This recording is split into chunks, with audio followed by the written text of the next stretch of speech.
My name is Carolina and I work for Aeronova, and together with my colleague Helene, we have been working on the Sustainability Lab since autumn 2020. It's a project looking at the environmental impact of touring production, performing art productions, and looking at the environmental impact of doing so and how we can improve it. We have 3 layers of outcomes in this project. One of them is this webinar series. Another is a library of resources and a toolbox which will come out in June as well. Helene will be putting in the link for the upcoming webinars next week and the week after that. And today we have with us Markus Woerl from Woerlpool, who is having 30 years of experience in sustainable events through his work at Tollwood Festival, where there was a lot of focus on environment in the performing arts. Welcome, Markus. Take it over. Yeah, thank you. And hello, everybody. I'm just trying to start my presentation. So share the screen. Okay. Can you see it? Yeah, okay. Yes. So, yeah, okay. So welcome everybody. It's nice to have you here. And I'm starting the presentation about sustainability in practice. So I think the best way is to introduce myself a little bit. Thank you for introducing me, Carolina and Helene. So I start to inform a little bit about what I've done before. Yeah. So just the next event, just a second. Oh yeah, okay. Oh, it's a little bit delayed. Okay, so like you said, I was working for a long time, more than 12, 13 years for the Tollwood Festival. I was responsible for the theater program, and the Tollwood Festival, maybe some of you know it, it's one of the leading festivals concerning this sustainability. It's one of the oldest festivals who has not only a cultural, also an ecological impact. So yeah, in the last years, we did a lot of I made a lot of practical experience in this field. And yeah, from the beginning of this year, I founded my own agency called Woerlpool, where I work as a consultant for theater and cultural institutions in the field of sustainability.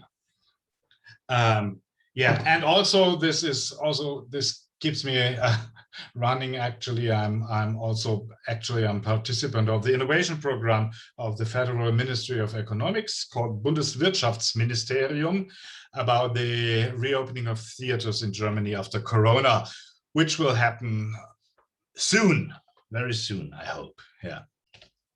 So my work for sustainability. So for the Tollwood Festival, I was several times participating international panels.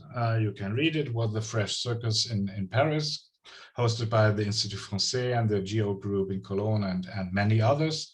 I did a seminar on green events at the last Kulturbörse in Freiburg. And there's also an interesting magazine called the Kulturmanagement Net. I forgot to offer the link, but you can find it also on my website, with the whole magazine with a focus on sustainability. And I wrote an article about the sustainability in the international cultural sector. Yeah. For those who don't know anything about Tollwood, some brief facts about Tollwood. It's a summer and winter festival, so around 4 weeks in summer, 4 weeks in winter. We have 1.5 million visitors for summer and winter, which is the amount of people living in Munich. So everyone who lives in Munich statistically, yeah, visited Tollwood once a year. Yeah, the Tollwood Festival was founded in 1988. Yeah, in the summer we did several concerts normally by, you can read, Sting, Bob Dylan, Sass. We have also theater and Circus department where I was responsible for, we invited Circus Oz, the Seven Fingers, Circus, Theater Design, and a lot of other companies. And it's also a festival who offering food stalls and handcraft, art craft stalls with artisan booth. So the Tollwood Festival is a privately run, not subsidized festival, and we have 70% of the cultural program is free.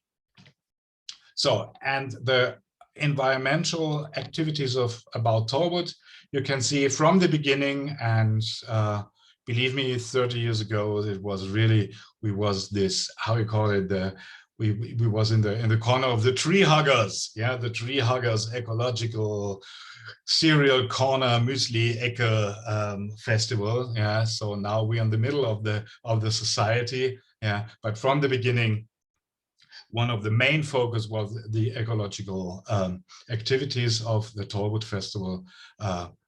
It's not necessary to tell you everything, you can read. So we have was one of the first festivals in Europe who used disposable cups and plates. We have a lot of, we took a lot of efforts concerning the fair trade things for the food stalls. And we have outside the festival, we host several campaigns like Bio für Kinder or the action Artgerechtes München, which was one of the successful things we did in the last year. So the Tollwood Festival is saving 850 tons of CO2 per year, yeah, which is really a challenge, because you can imagine when we run a winter festival in tents, heating is one of the biggest issues, is one of the biggest problems of the festival, but we try to be better and better and better, so we save more and more every year. Yeah. Okay. So when we're talking about sustainability, it's mean everybody knows, or a lot of people know, that there are 7 sustainable development goals. Normally, and I think the focus here in this webinar should be we should concentrate on the sustainability about climate, about the ecological thing. I think for Germany or the Western Europe countries, to talk about hunger or good water, this is not really one of the main issues. And so I will focus on the ecological and the climate issues we have. So topic of climate change, like I said. And yeah, the first question is, what can individuals do? I mean, it's the general question everybody has. Yeah, what should I do? Why should I separate my my disposable waste? Why should I separate everything? Why should I ride a bike instead of a car? Yeah, when the big climate challenges happening in China or wherever. So the climate budget of a single person is 1,500 kilograms CO2 per year. And you see how much, most of you knows how much a flight, for example, amounts. And 1 year of driving a car is 2,000 CO2. When you have only 1,500, you can check your personal consumption at the Umweltbundesamt calculator. It's written the UBA CO2-rechner.de. Yeah, you have this, I think, in almost every country, this kind, and it's really interesting for everybody. Also, when you try to be responsible about the sustainable, about your own footprint, yeah, it's really hard and it's really difficult to live sustainable. Yeah. So the current consumption in Germany is around 11 tons per person and year.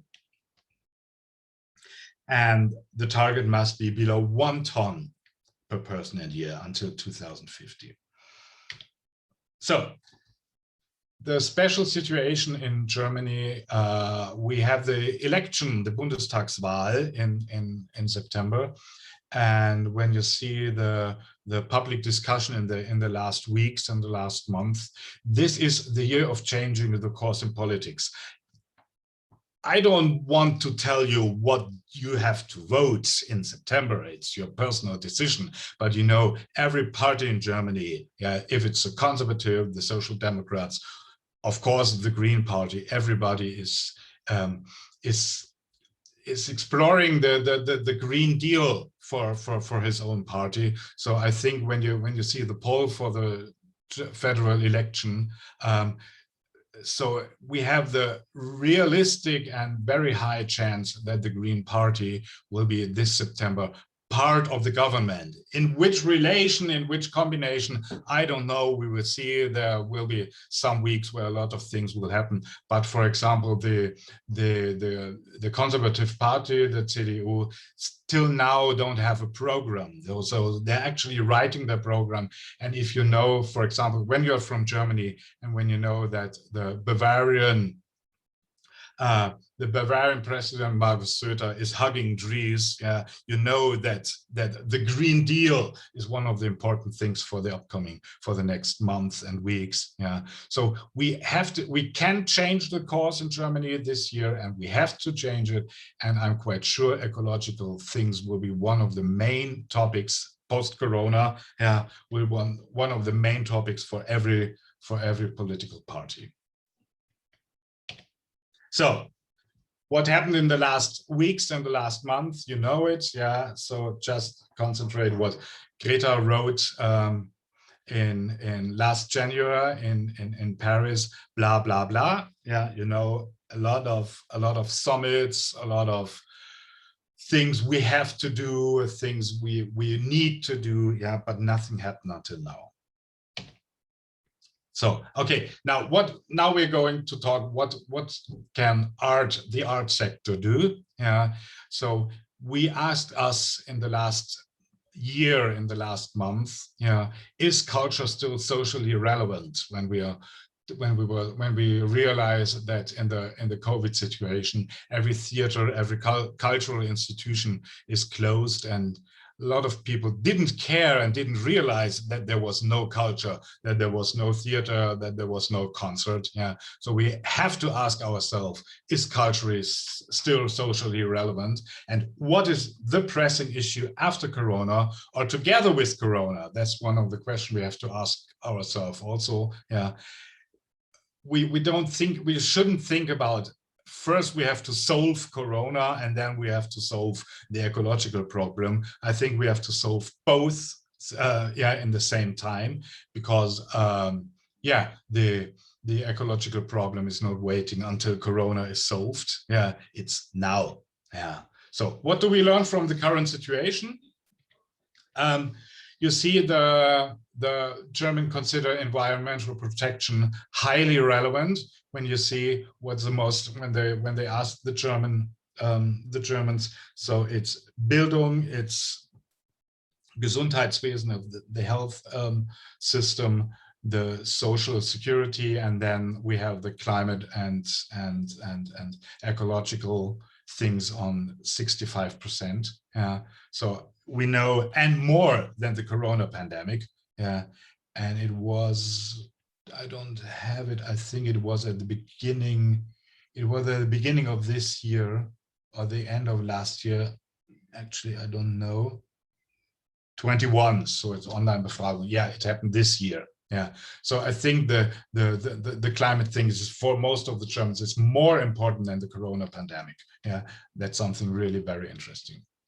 So I found a very interesting, no, not interesting, a little bit boring, because it was just text without pictures, without graphic, but very interesting what is written. The Green New Consensus from the Umweltbundesamt, it's the ministry of the Ecological Ministry of Germany. And I found two very interesting sentences I have to show.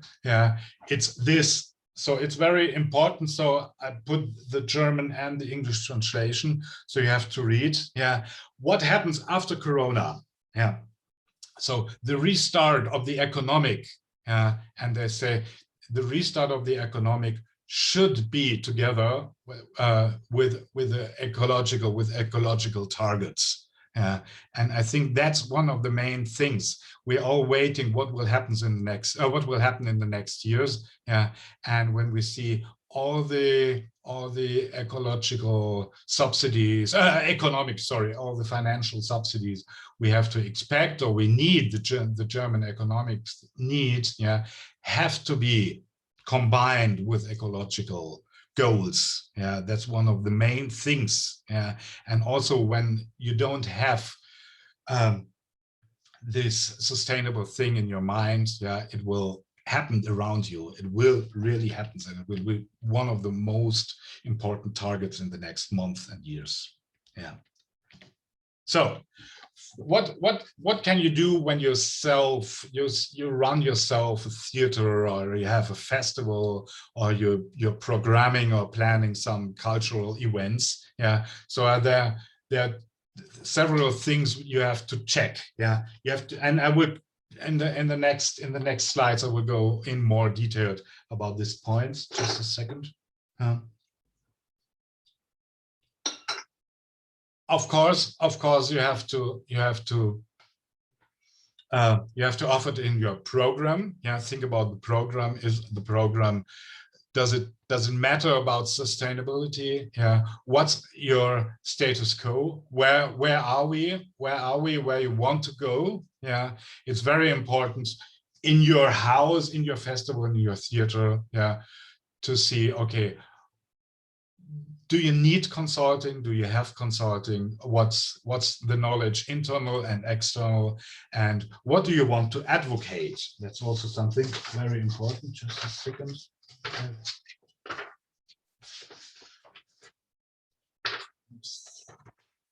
Something I want to add.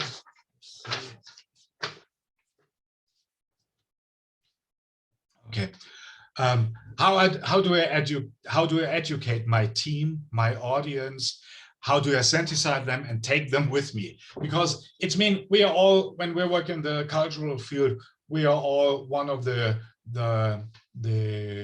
social, one of the opinion leader of the society, or we think we are it.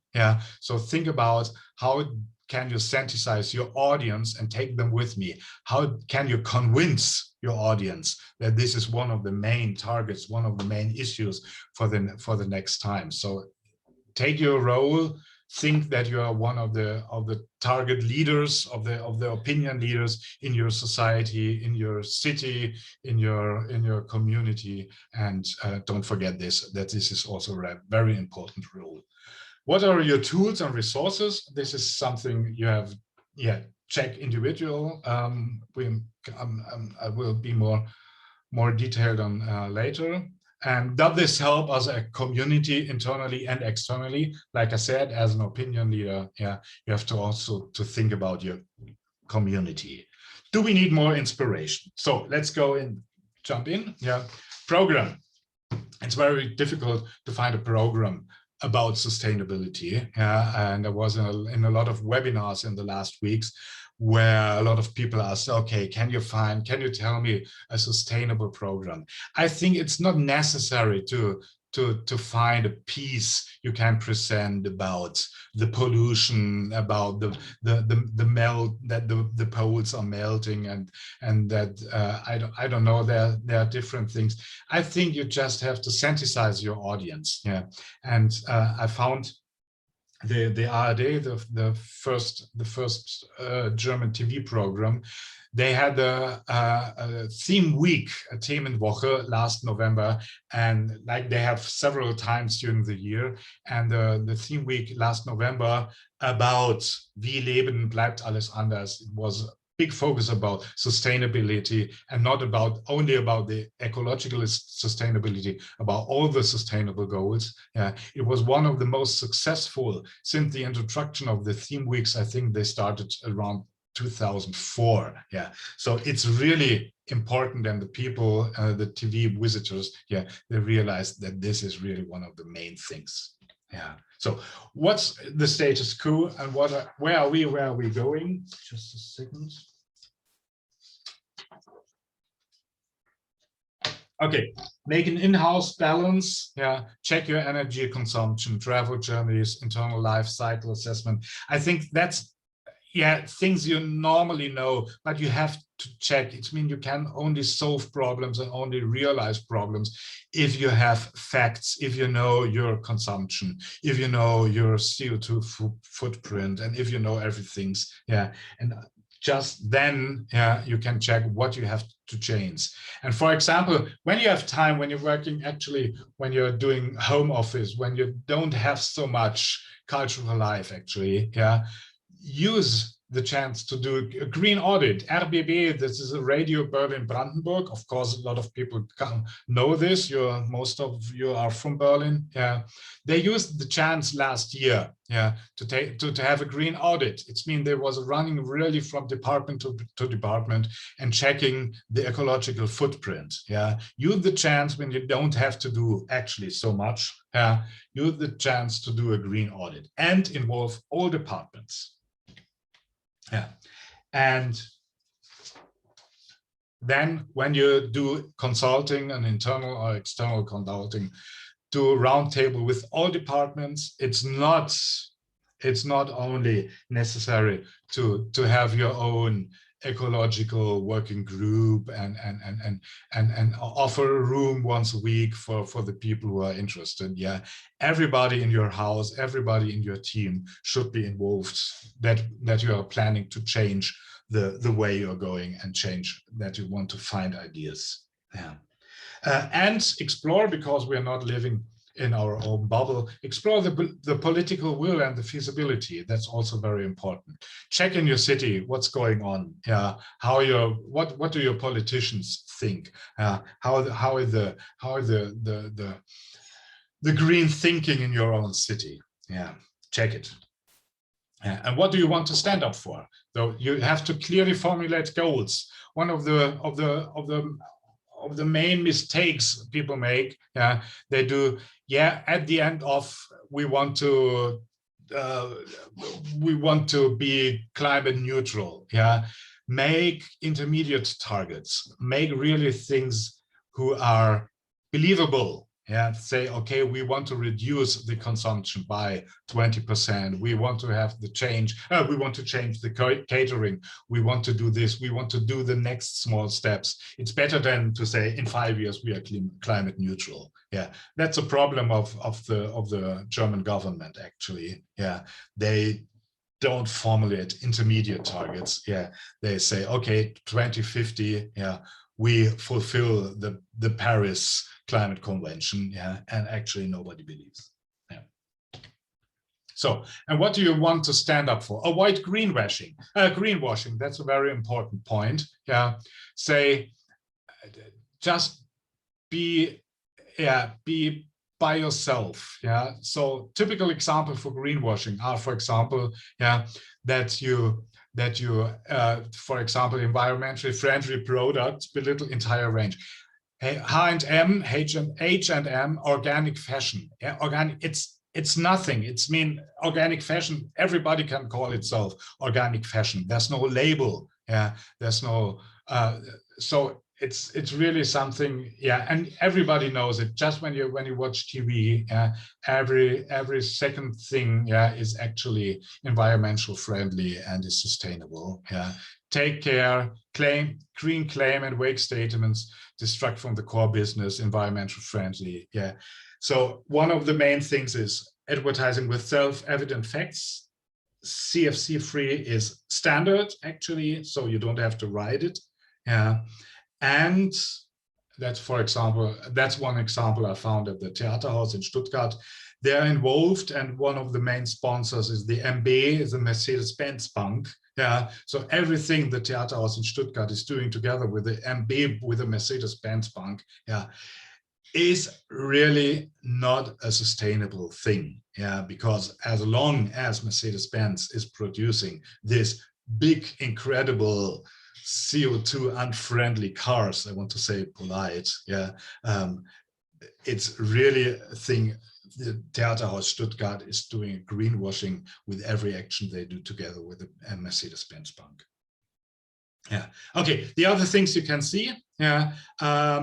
don't compare yourself with more environmentally harmful products or colleagues. Yeah, that's one of the main things. And yeah, so the next step. So how do I train my team? How do I take them along? Yeah. The competence must be set very high. That's something very important. When I discussed in the last weeks and months, when I discussed with theaters, a lot of theater directors and a lot of the CEOs said to me, okay, but we have a climate club. We have a climate club in our team. Yeah, it's not necessary to have a climate or environmental club. Yeah, you as a boss, you as the director, the head of the team. Yeah, you have to say, okay, that's my goal. That's my thing. I want to change, and then everybody in your team, yeah, will take it seriously. Yeah. Joint presentation of interim goals, that's also very important. Don't say, okay, next year we have the next meeting and then everybody has to fulfill his targets. Yeah. So do the small steps and present them to your team. So, and you have to work and you have to convince 4 very different teams. Yeah, you have to convince your employees and your partner, your internal and external partner. You have to convince your audience. You have to involve your audience, which is the best way to convince it. Yeah, be transparent to your audience. You have, as most of the theaters and most of the cultural institutions are subsidized, you have to convince your community, your municipality, your city or your state. Yeah, and you have to convince your sponsors to go your way. Yeah, and that's something you don't forget. It's very important. Maybe a lot of sponsors are waiting for the impact, are waiting for the opportunity to fulfill together with you, yeah, some sustainable targets. Yeah, ask your sponsors what they're thinking about and what you can do together. So, what are your tools and your means? Just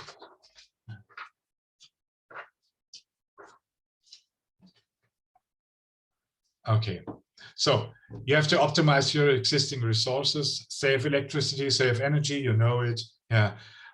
You have to involve the public. Yeah. For example, put a note box in your foyer. Yeah. Ask your audience what is the idea of the audience? What are they thinking? Yeah. You will find it very surprisingly. Yeah. What your audience will write and what your audience will find ideas to have more sustainability. Yeah. It can be small things, but it's very surprising. Yeah. And encourage politicians to become a showcase and use public standing. Use your positive dead weight, like I said before. You know, don't be too shy. Yeah, say, okay, we are one of the opinion leader in our city. We are one of the important trendsetters. Yeah, so we use our public standing to convince everybody, yeah, to go this way.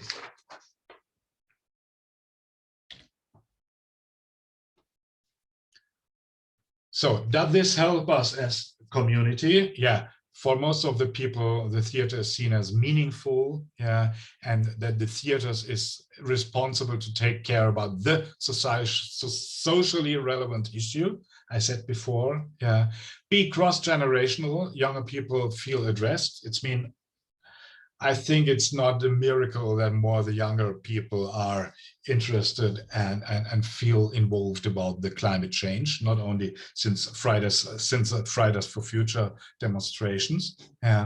And think about the positive effect about your business, about your theater, yeah, internally and externally. Yeah, it's really something very, very high. And pressure on politicians. It's the best year in Germany. It's the best year to pressure the politicians. The politicians are pressured from all the sides. Yeah, so use it and also to take action even on a small scale.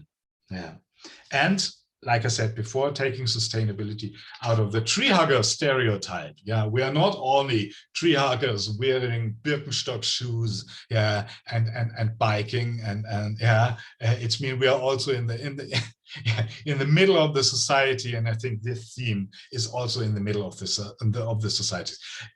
It's very funny to to say this because for us, for all the people who are interested in these cases, yeah, it's something very normal. But when you talk about when you're talking about the generation of your parents, for example, yeah, you find this very often. They say, okay, come on, tree huggers, yeah, do your thing, yeah.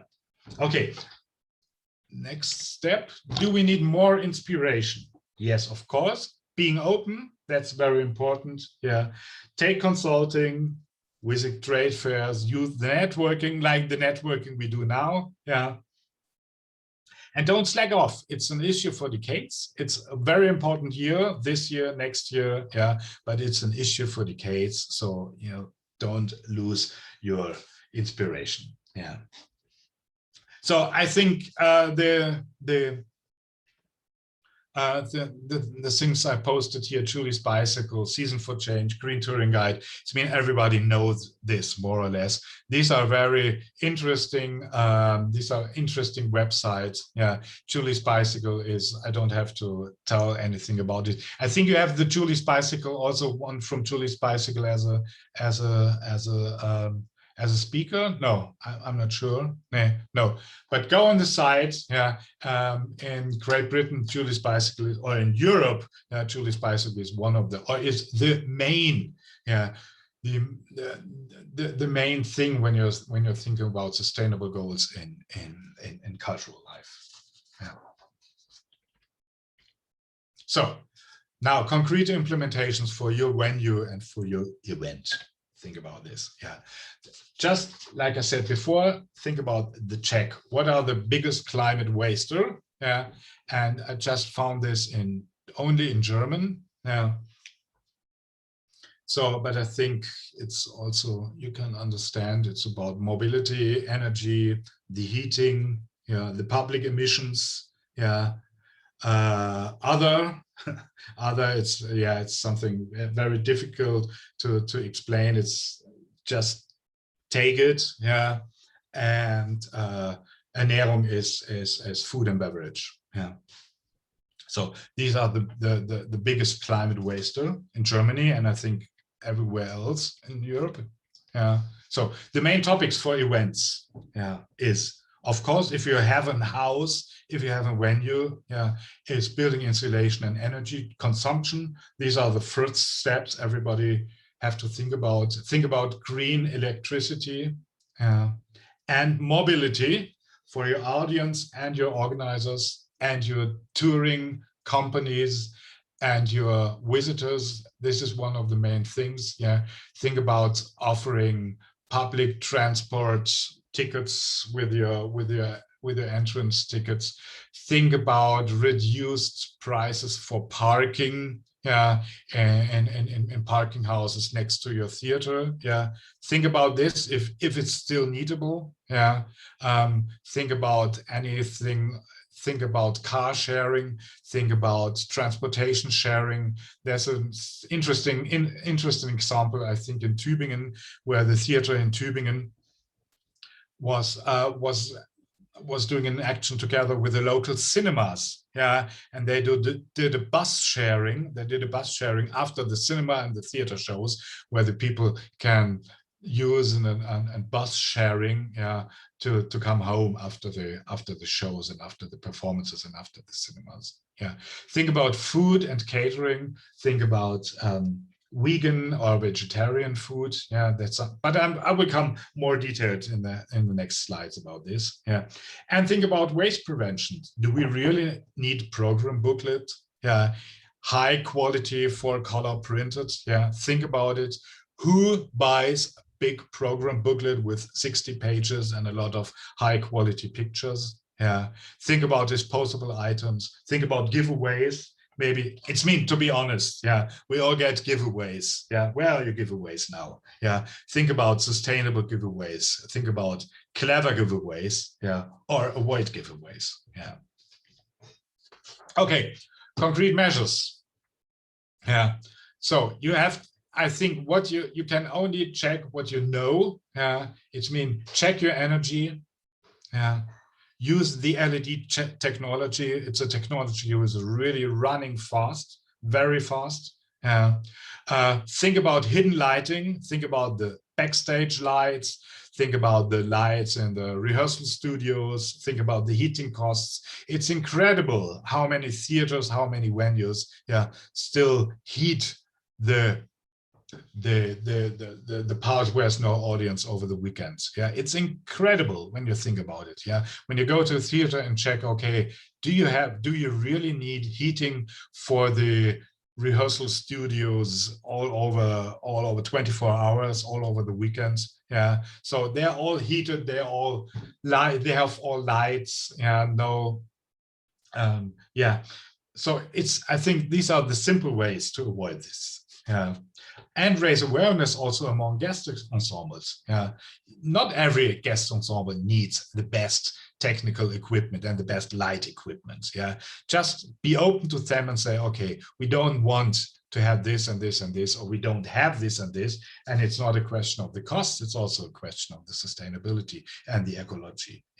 You will find more and more open ensembles, more and more theater and touring ensembles who are open for this. It's more than you expect. And think about green electricity. It's really one of the main topics where you can change a little bit, or where you can change your footprint.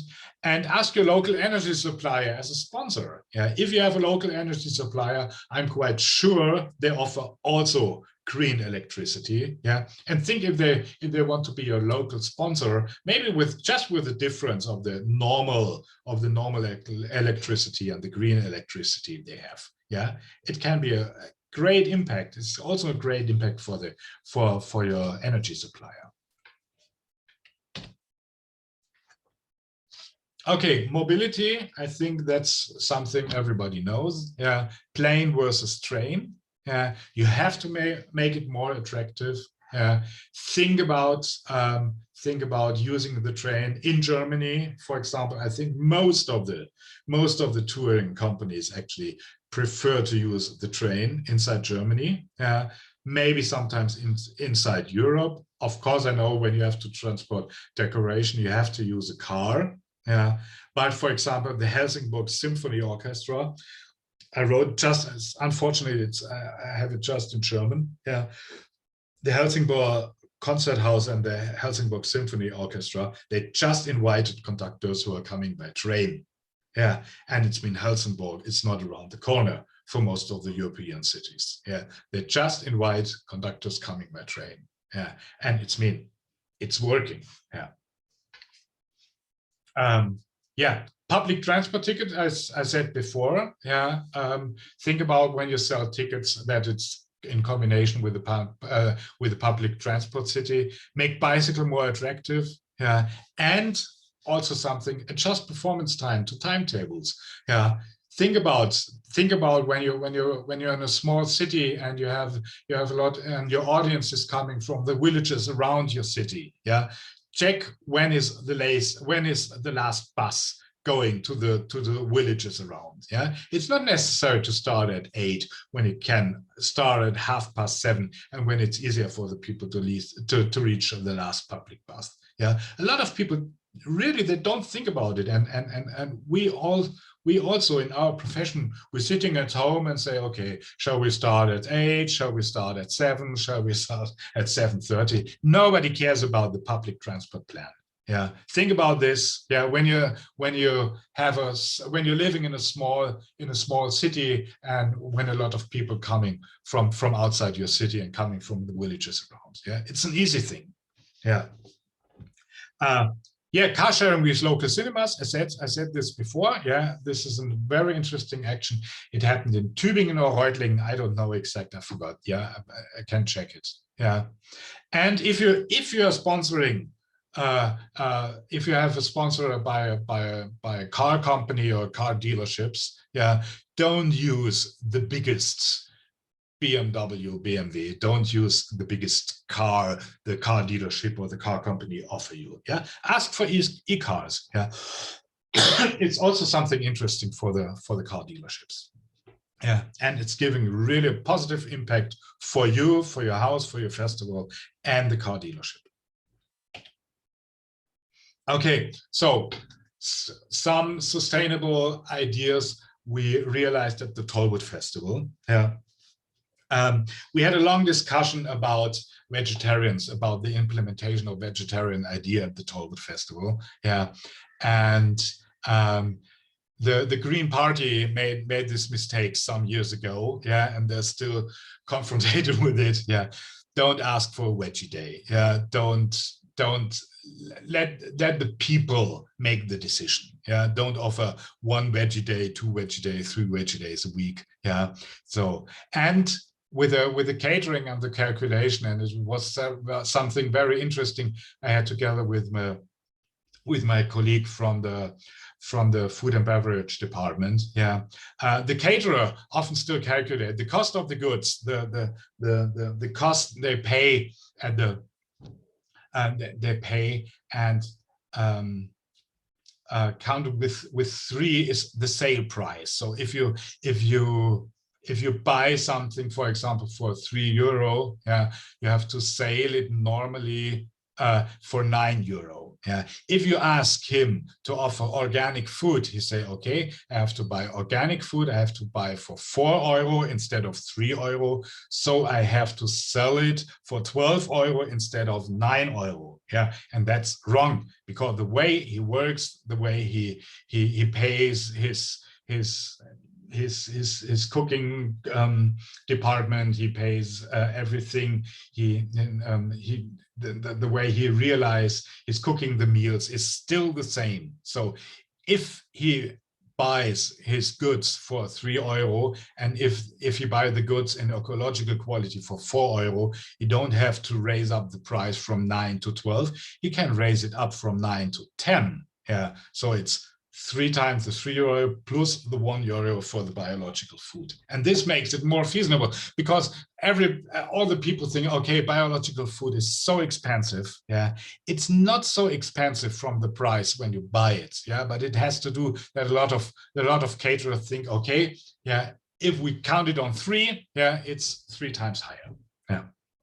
So, and we had we introduced a special tent some years ago at the Tollwood Festival, yeah, where we offered only vegetarian and vegan food. And we had a long discussion how we want to call this tent. Yeah, and of course, the first idea is, what can we call it? Vegetarian tent? Can we call it tent without meat?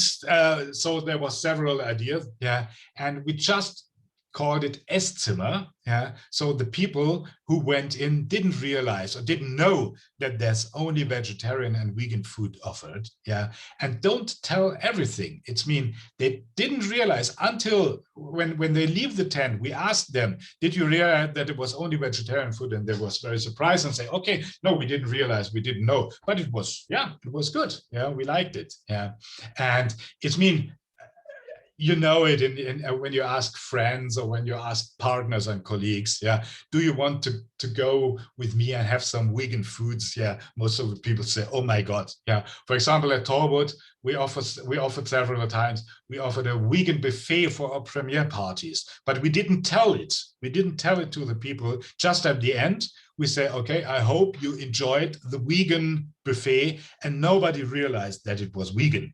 Yeah, so it means you have to have a good caterer. That's important, of course. Yeah, but don't tell everything. Yeah, introduce vegetarianism. Yeah, yeah, without telling too much.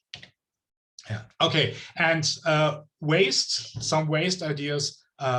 It was also the end of a long discussion we had at Tollwood. Yeah, when you see the left pictures, yeah, that's normally the waste at a normal festival, and in the middle, the three tons you can see, yeah, it was half opened, because when you close it, everybody puts his waste on the top, and nobody opened it. And when you have it complete open, yeah, the rain is coming. It's very difficult for the people who from the waste disposal team. Yeah, it's very difficult. So we had the idea to open it just a little bit, just a small mouth. Yeah, and that's the best way. We don't have any waste around this, around this things. Yeah, it's even very simple steps. Yeah, some ideas about giveaways, about sustainable giveaways. Yeah, you can see the picture, the cups, the USB sticks, and all the other things. Yeah. And the next slide. Yeah, so I'm finished. Yeah, so this was some of the ideas, and I hope when I can see the chat. So feel free if you have any question. Thank you. Yeah, and if you want that I'm sending you the slides, you can send me an email. Yeah, at markus@woerlpool.com, and yeah, it would be an honor for me to send you the slides. Yeah, thank you, everybody. Thank you, Markus. Thank you very much. If anybody would like to ask questions, you can either write a question in the chat, or you could actually just put your microphone, you can unmute your microphone, and if you wish, turn your camera on and ask a question directly to Markus about his presentation. Actually, I had a question. I was really interested in one of your slides. You mentioned that Tollwood was saving 850 tons of carbon a year, and I was interested, do you know how this calculation was done? No, it was very difficult because we are collaborating with the climate agency. It's so it's we had an external climate agency, okay. and they checked it, and of course the flight and the public transport, also the heating, also the trucks, for example, coming to set up the tents and all the things, and so basically, would you say this was more taking into account the usage, the CO2 usage of the building, plus all of the additional activity that the festival entail? Is that more or less? Okay, that's it was Atmosphere, of course. Atmosphere, one of the leading climate agencies. Yeah, very interesting. If you want to, for example, if you want to check your carbon footprint for a flight, you can check it at Atmosphere, and Atmosphere is offering you also to help to reduce the CO2 footprint. It's like they say, first step you have to avoid, and then you have to reduce, and just to pay for carbon offset price. I think this should be the last idea. But sometimes, of course, you can't avoid complete footprint. But that's the way we did it. Great. That's really interesting. Anybody else has a question from the group? I think Helene, you had something you wanted to ask. Sorry, I don't see you. Hi. Thanks for that, Markus. I had a question about the partnerships with companies that are a little environmentally harmful, I guess, like the example that you gave between Mercedes-Benz and Theaterhaus Stuttgart. How do you suggest that cultural organizations handle that situation if they're approached by a company that something like Mercedes-Benz or a coal and gas energy company that is willing to give the organization a lot of money? It's a difficult situation, and I don't want. It's a difficult situation, for example, for the Theaterhaus. In Stuttgart, you like in Munich, you have Mercedes. In Stuttgart, like in Munich, you have BMW, you have BMW, or in Munich, you have the breweries who are very important supporters of every life, of every cultural life. What I want to say is there was an action from the Theaterhaus together with a Mercedes-Benz Bank.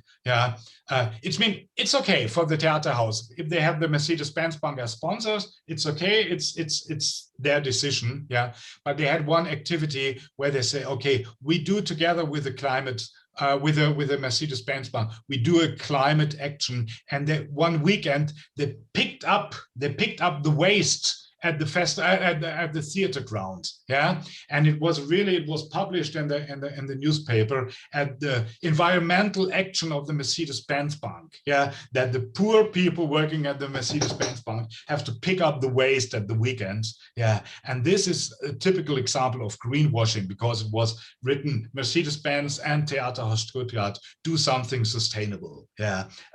I don't want to say more about the sustainable impact about the Mercedes-Benz Bank and about Mercedes-Benz, yeah, but don't tell this a sustainable action when you pick up with a car bank, yeah, when you pick up the waste at the ground, yeah, that's greenwashing. Yeah. Cool. Thanks. Yeah. So. Open for any more questions? It's very difficult. It's very difficult. It's mean we got this. We had this question also at Tollwood when BMW came to us and asked if they can present one of the electricity cars at the Tollwood Festival, and we had a long discussion because we say, of course, that BMW is offering an electric car, yeah, is a good idea, but in the end, yeah.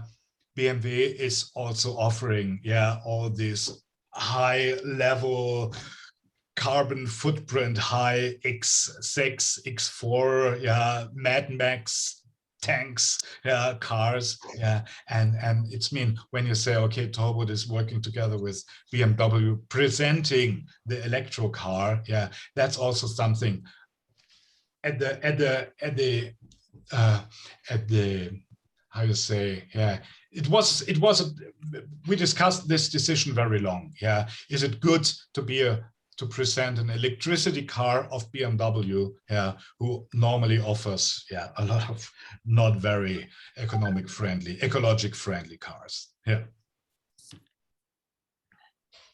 A question, Markus, that I have is, you said in your introduction that Tollwood has been working with environmental thinking in the program for the last 30 years.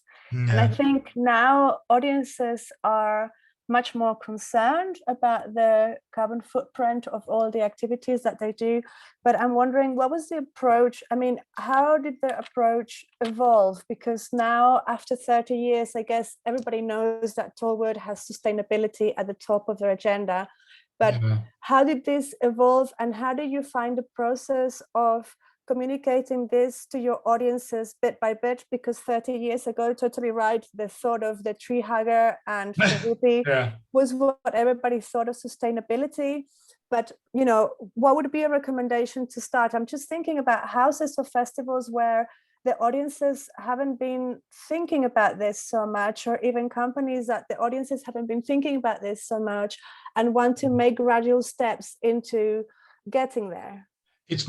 We're 20 years ago, or maybe 15 years ago, yeah, we was discussing about things who are actually very normal, yeah, for a lot of festivals. Like I said in the introduction, Tollwood is, I think, the first festival in Europe who used reusable cups, yeah, now not this thin plastic cups, yeah.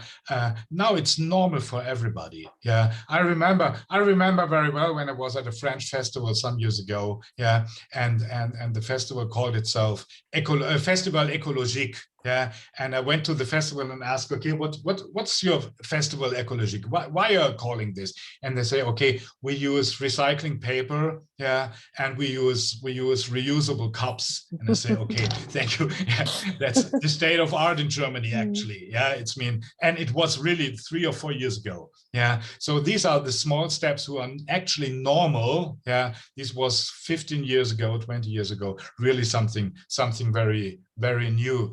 And we always try to find new ideas of being more environmental friendly. And of course, it's a challenge when you run a festival in winter, when you run a tent-based festival. Yeah, of course, the public transport is much easier to manage when you live in a city like Munich or like Berlin, where you have a good public transport system, and it's normal for everybody to offer to offer a ticket, to offer a theater ticket, yeah, together with a ticket for the public transport. I think it's the same in Berlin. Yeah, it's usual.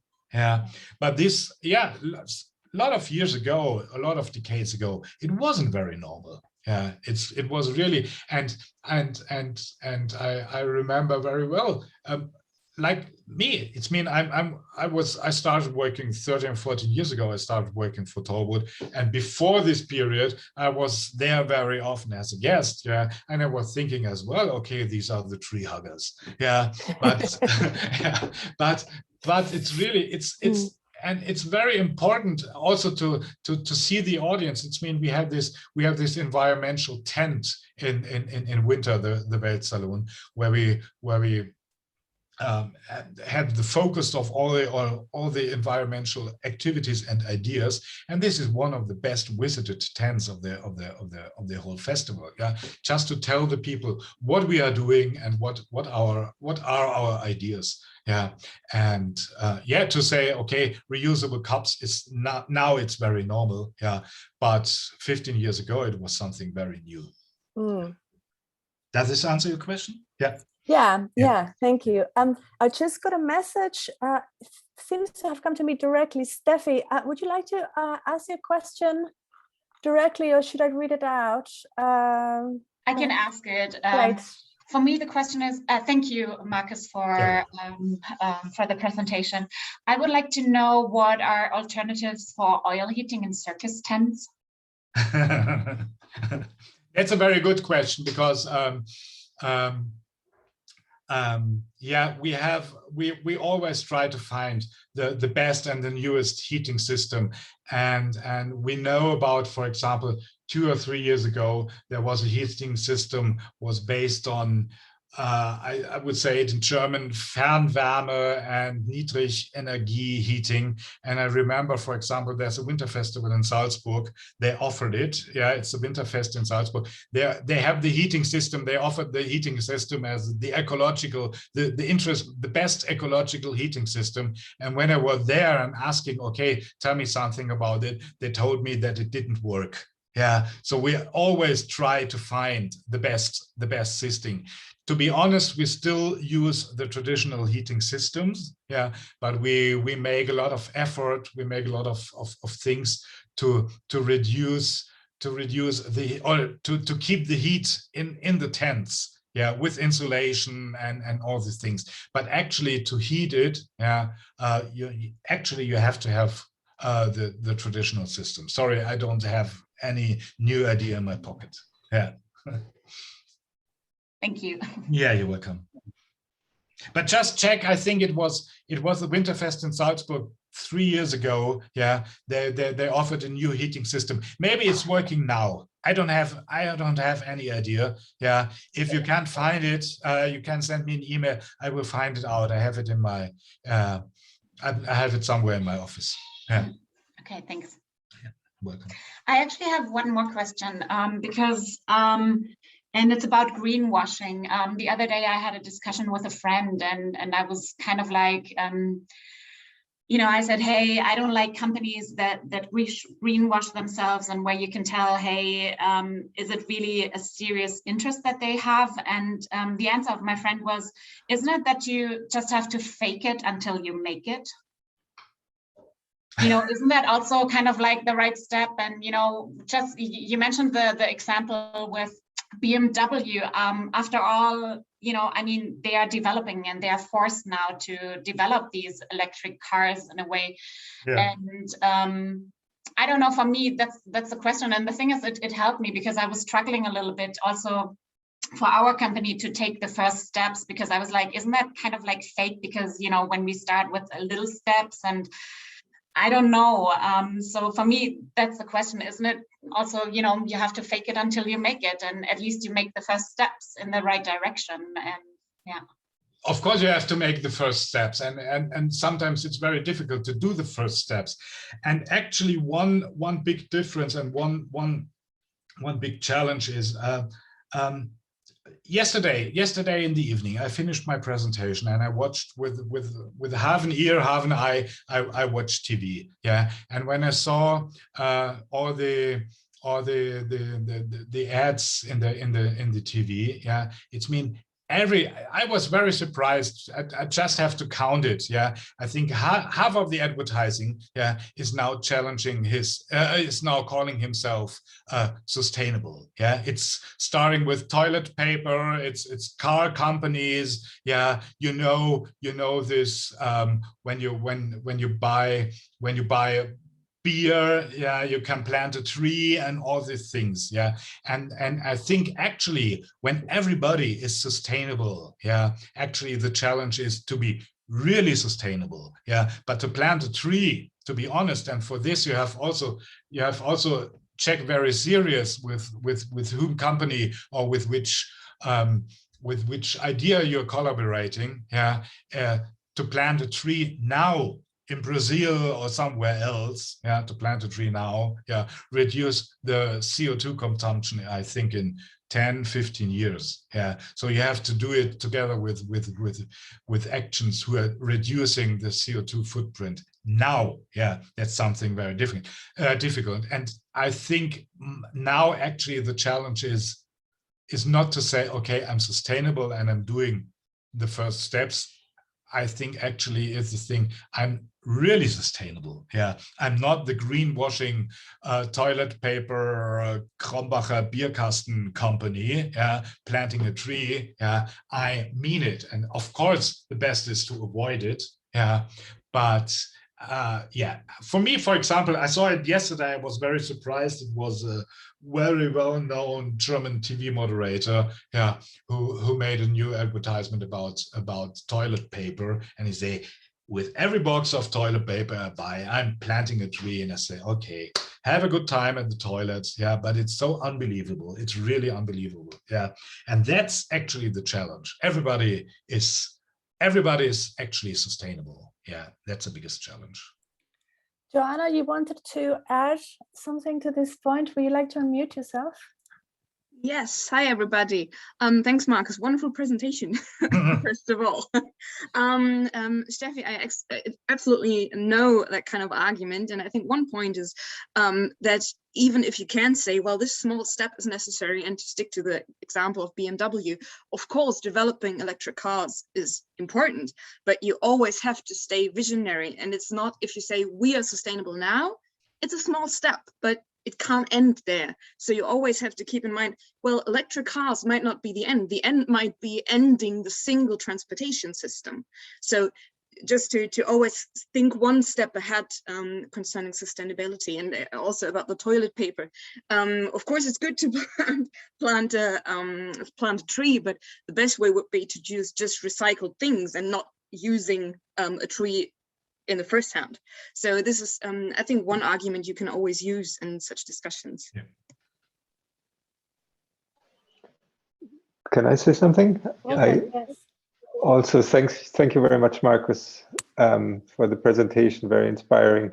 But to address Steffi's concern, I find myself in the same situation, that my business per se as a tour booking organization is not climate friendly, because we want to have people travel around the world, and not everyone can take the train if they come from Australia or America. So what can we do? And I think, yes, we need to plant trees, and we need to take the small steps wherever we can, what energy source we're using, what transport mode we're using. And yeah, I just on the tent issue and the tent heating issue, I've been using the infrared heating, the same that they use on outside, the Heizungspilze. Mm-hmm. But there are systems that they use for big construction halls, where you have open doors and people need to work on machines, and so it's heat that travels, that doesn't heat the air, but it heats the material that it hits, so Strahlungswärme.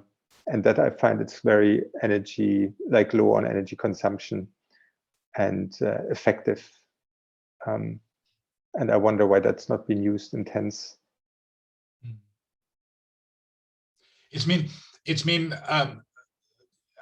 I guess we always have the discussion. Is it climate friendly to invite companies from abroad? Is it climate friendly to invite companies from Australia, from Canada, from I don't know where? Yeah, and it's I say very often the most climate festival, yeah, is the festival who never happens. Yeah, of course. Yeah, and the second climate friendly festival is the festival who is inviting a brass band coming from the next village, coming by bike, yeah, playing unplugged his brass music, yeah, during the day without using the light. But we're actually on the stage. We're also not everybody eating only the food who's growing in their own garden. We're going to eat Indian food, Chinese food, and all this sushi and also soya sauce and garlic and curry powder have to come from somewhere. We don't want to go steps back just to think local.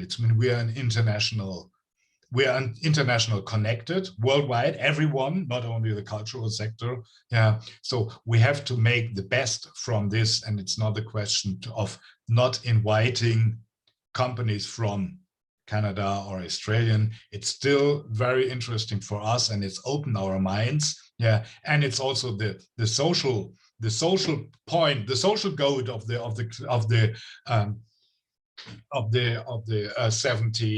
17 goals of the United Nations, yeah, to be open to other cultures, yeah, as well. To say I'm climate friendly, I'm inviting only German companies, yeah, isn't very open. Yeah. I'd like to jump in on that. Also, and maybe this relates back to Steffi's question as well. One of the things I liked about your presentation, Markus, was that you touched on different areas of impact, different areas where people can become more sustainable. And I think as an organization like us, where we do international booking, or as an organization like Tollwood, where you have tents in winter and you need to heat them somehow, certain things are kind of at the moment still non-negotiable. There's not that much that you can do to make it more sustainable. There's all these other aspects like your catering and your mobility and whatever, which suppliers you partner up with, where you can make more environmentally friendly choices and that way reduce your overall footprint. And I think working on this project now as well, that for me has been really energizing. Because I think, yeah, doing international booking in the beginning, I was like, well, then we need to stop flying in international artists, and you feel very paralyzed. I think it's good to broaden up and look at all these different fields where you can make an impact. And as soon as you start doing that, that also inspires you to do more and more, because it's kind of addictive to make positive changes. Mm-hmm. Yeah, that's just as a comment. Yeah. And it's also important to convince your partners. I think I said this before.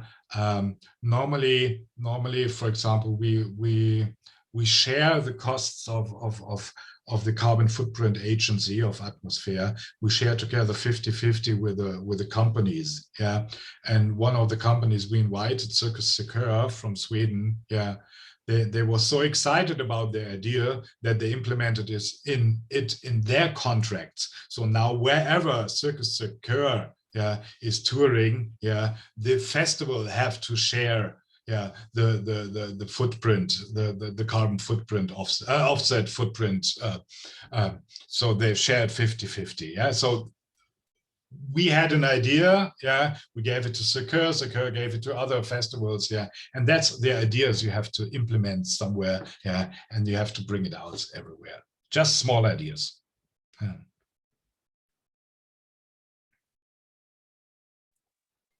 Yeah, on the reaching your partners, I'm very aware that today is out of our series of webinars, that's today the day which is actually directly directed to our main partners, which are the venues and festivals. Yeah. And I also noticed that we have the smallest attendance by far today. which makes me sad. and I wonder what we can do to make this more, because I think the first step has to be awareness and has to be discussion about this issue. And either everybody feels already like, oh, you're coming late on the bandwagon here to us, or and they're all already having their programs and ideas and working on it, or there's not sufficient interest yet. And I wonder what we can do about it. Yeah, but I'm very hopeful. I'm very hopeful. So today is the day is very difficult because yesterday was the bank holiday, and I can imagine that there are not so many people working actually today. So for me it's okay. For me it's totally okay. I don't know how many participants you had for the last 2 webinars, or the last 3, no, 2 webinars. Yeah, but for me it's okay. No. Yeah, small steps. Yeah. Markus, actually, I'm curious for what about Wolfgang was saying. Having worked in a festival, what do you think would be a good way for us, for example, as a booking agency, or even artists who are self-represented and are trying to make steps towards being more sustainable in their own when they are touring, and actually engaging houses and festivals in this process? Because one of the things that we have started to do, for example, is looking at green riders. Yeah. And a lot of artists are already taking this into account, and a lot of them already have particular requests. But what is harder sometimes is to involve the houses or the festivals in the process of saying, hey, they're going to travel by train, but actually sometimes travel by train is more expensive. And some houses and some festivals have actually a clause, or they just want to go for the cheaper option, and the cheaper option isn't always the train. And I think the struggle of what would be a good way, in your opinion, to really also engage this process with the houses, with the festivals, when we are coming from the perspective of a booking agency or an artist, and we are saying we would really want to make this tour as sustainable as possible. Yeah. How can we get them involved? How can we also not just inspire, in this case, in our case, would be not just inspire audiences, but how can we inspire our partner and collaborators to also take that on board? Yeah. That's a very difficult question, because as you know, for example, so the green touring guide or every information about green touring has the same problem. That's not the single idea to make really economic friendly green touring. It means you can only reduce it by small steps. You can have only ideas. Of course, to convince companies to use the train, needs a lot of more detailed information about how many people are on tour, how do they tour, and everything else. But I can imagine, I think it would be, maybe it would be a good idea to offer a festival or one of your partner to offer a calculation. Okay, this is the normal touring and this is the eco-friendly touring, and maybe to convince them to find, I don't know, other partners to say, okay, so the steps, or they say, okay, the difference between the normal touring and the eco-friendly touring can be also shared 50-50. So that the companies say, okay, we reduce our own artistic fee if we can be sure that we do a eco-friendly travel. This can be only an idea, but we don't actually, till now, we don't have an electric transportation truck. We don't have this. We have to wait for this. And one step more is, and you know this very well, is that the festivals, for example, a big festival in Germany, don't want to have, although it's eco-friendly, don't want to have the same company 1 week before or 1 week after, yeah, in the radius of 100 kilometers around his own festival or around his own venue. Yeah, in one point we can understand it, yeah, but for this I think we have to convince also the festivals, and we know all the festivals. We don't have to tell. We don't have to say Wolfsburg. Yeah, we know these festivals. Yeah, yeah, that they want to be the single one, the first one. Yeah, who presented things in Germany. Yeah, and these are the things we have to convince maybe the festivals to think a little bit eco-friendly. But it's step by step, and it's a hard way. Yeah, it's dicke Bretter bohren. Yeah, yeah. We have also a question from Claudius. You raised your hand. Do you want to unmute?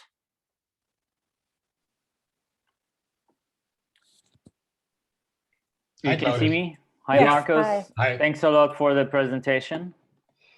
I'm curious, as far as I understood, you are working as a consultant for venues and festivals, right? To improve their way towards sustainability. Yeah.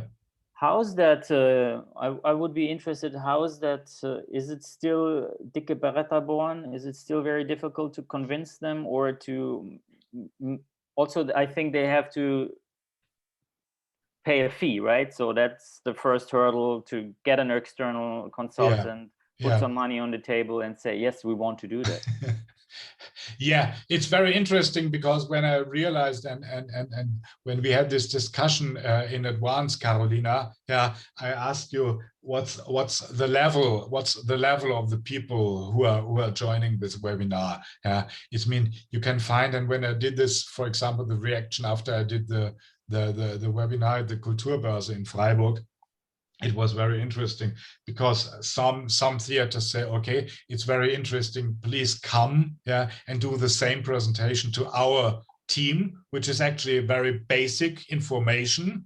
It's mean you know a lot about these things I told here, yeah, and other theaters are more in detailed, yeah, and say, okay, we just want to have concrete steps, yeah. So actually, yeah, you have. It's mean I'm offering both.